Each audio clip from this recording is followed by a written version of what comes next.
Monsieur Perelman, vous m'offrez l'opportunité de laver ma conscience. J'ai été l'acteur et le témoin de toutes les relations entre la France et la Côte d'Ivoire en ces heures troubles, difficiles.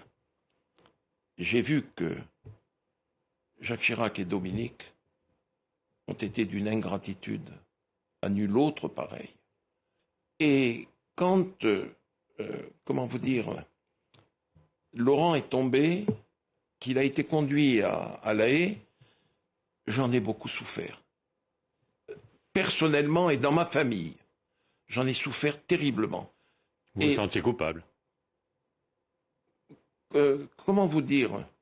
Oui. Complice. D'une trahison? D'une trahison. Mais j'étais contre cela.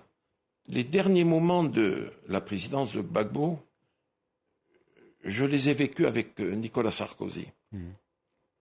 Et là, les choses se sont compliquées. Les élections sont là. Et Laurent avait gagné les élections.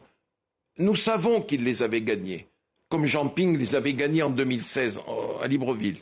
Là, Gbagbo avait gagné les élections. Pas Ouattara. Pas Ouattara. Le Conseil constitutionnel a dit que c'était Laurent le vainqueur. Vous connaissez la dispute, mais bon. Ok, passons. Et le président Sarkozy me fait venir à l'Élysée et il me dit, il va falloir que tu appelles ton ami Gbagbo et que tu lui dises d'accepter de partir.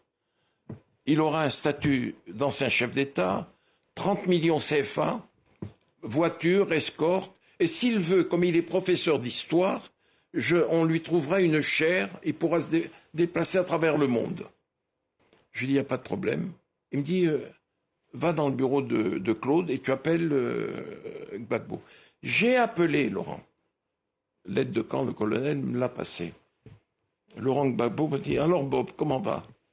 Je lui dis, Laurent, ça fait des années qu'on se connaît.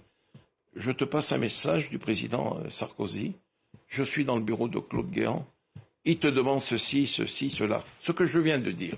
Il m'a dit, tu diras à ton ami Sarkozy que je serai son Mugabe. Bob, je t'ai assez entendu. Et il a raccroché. Et je suis allé dire à Sarkozy. Il me dit, alors, comment ça s'est passé? Je lui dis, bon, voilà comment ça s'est passé. J'en suis malheureux.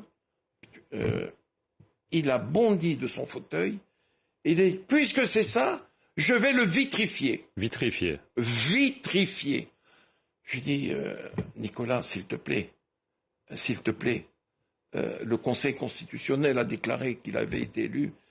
Il a dit, je vais le vitrifier, j'ai un mandat, et je vais le faire. Et le lendemain ou le surlendemain, Laurent était tombé, conduit comme nous l'avons vu et su, à La Haye.